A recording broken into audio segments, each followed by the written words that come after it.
अस्सलाम वालेकुम, क्या हाल है? कैसे हैं आप लोग? मैं उम्मीद करता हूँ कि आप सब लोग खैरियत से होंगे।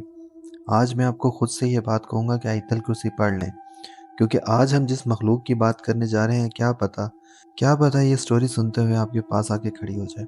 चलें आएँ वाक़या को शुरू करते हैं। रेहान कहता है हम जिस सोसाइटी में रहते थे, उस सोसाइटी के चौक में कमर्शियल बिल्डिंग थी, जिसके ऊपर फ्लैट थे। गली में कोई 8वां 9वां घर मेरा था। घर में रात को मैं काम नहीं कर पाता था क्योंकि मेरे काम की वजह से फैमिली डिस्टर्ब होती थी। तो मैंने उस बिल्डिंग में एक अपार्टमेंट लेके रखा हुआ था। मैं उस अपार्टमेंट में अपने दोस्तों के साथ भी बाज़ औक़ात बैठ जाता था, नहीं तो मैं रात को वहाँ बैठ के काम किया करता था।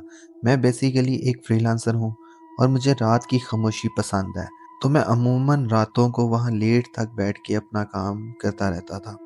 ये रात भी आम रातों जैसी थी। रात शुरू हुई, हल्की-हल्की बारिश हो रही थी। मेरे कमरे में एक टेबल था, टेबल के बिल्कुल साथ खिड़की थी। पीछे एक सिंगल बेड था और एक मेज़ था जिस पे मेरा लैपटॉप पड़ा होता था।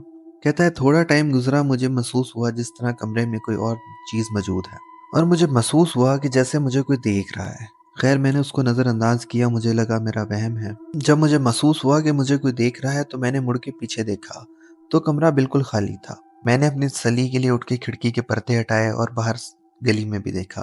गली बिल्कुल सुनसान थी। दिल को तसल्ली दी और दोबारा काम करना शुरू कर दिया। रात के 3 बजे के करीब मेरे कंप्यूटर की स्क्रीन पे एकदम से एक झलकी सी आई। उसकी स्क्रीन में अपनी शक्ल नज़र आई और मेरे पीछे एक साया खड़ा हुआ था जिसकी लाल आंखें थी। मैंने यकायक मुड़ के पीछे देखा और पीछे कुछ भी नहीं था। जब मैंने गर्दन सीधी की तो मेरे एक लैपटॉप की स्क्रीन ऑन हो चुकी थी। ये मामूली नहीं था, क्योंकि साथ से ही मेरे कमरे की लाइट भी बार-बार ब्लिंक होना शुरू हो गई। मैंने फिर अपने आप को तसल्ली दी और मैं अपने काम में दोबारा मगन हो गया। थोड़ी ही देर के बाद कमरे में सरगोशियाँ शुरू हो गई, जैसे हल्की-हल्की आवाज़ में कोई मुझे ये कह रहा हो, रेहान तुम अकेले नहीं हो, मैं तुम्हें देख रहा हूँ। मैंने इन आवाज़ों को नज़रअंदाज किया और मैं अपना काम करता रहा। पर ये आवाज़ें वक़्त के साथ-साथ बुलंद होती गई। मैंने जब मुड़ के खिड़की की तरफ देखा तो खिड़की में एक शख्स खड़ा हुआ था, जो कि मुझे देख रहा था। ये कोई आम शख्स नहीं था। इसका कद गैर मामूली था, इस टाइम इसका चेहरा इतना वाज़ेह नहीं था, पर इसकी आँखें लाल सुर्ख थी और वो मुझे देख रही थी। मेरे हाथ काँपने लगे और मैंने अपना मुँह लैपटॉप की तरफ कर लिया। इतनी ही देर में लैपटॉप की स्क्रीन फिर बंद हुई और मुझे वो पीछे से वो आँखें मेरे करीब आती हुई नज़र आने लग गईं। मैं काफ़ी घबरा गया, मेरे दिल की धड़कनें काफ़ी ज़्यादा तेज़ हो गईं। मैंने उठ के उस कमरे से बाहर जाने का फ़ैसला किया। मैं जैसे ही उठ के दरवाज़े की तरफ चला, मेरे दरवाज़े तक पहुँचने तक दरवाज़ा एकदम से बंद हो गया। मेरे से मुड़ के पीछे नहीं देखा जा रहा था, पर मैंने हिम्मत करके जब पीछे देखा, तो वो साया बिल्कुल मेरे सामने खड़ा हुआ था। इसका चेहरा अजीब झुलसा चेहरा था और इसका कद काफ़ी लंबा था और इसके हाथ के नाखून काफ़ी लंबे और तेज़ थे। मैंने इसको बिल्कुल अपने सामने खड़ा देखा और मैं बेहोश हो गया।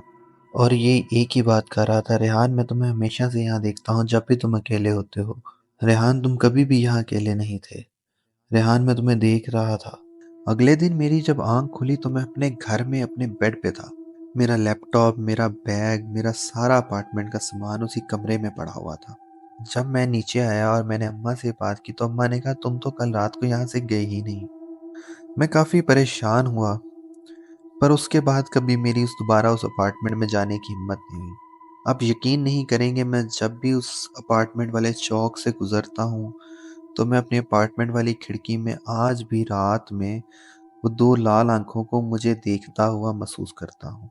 वो आवाज़ आज भी मेरे कान में आती है कि रेहान तुम अकेले नहीं हो, मैं तुम्हें देख रहा हूँ। वल्लाहु आलम क्या सच था क्या झूठ था। अगर आपको ये स्टोरी पसंद आई है तो प्लीज़ मेरे चैनल को लाइक करें, कमेंट करें, शेयर करें और सब्सक्राइब करें। मिलते हैं एक नई वीडियो के साथ, तब तक के लिए इजाज़त दीजिए। अल्लाह हाफ़िज़।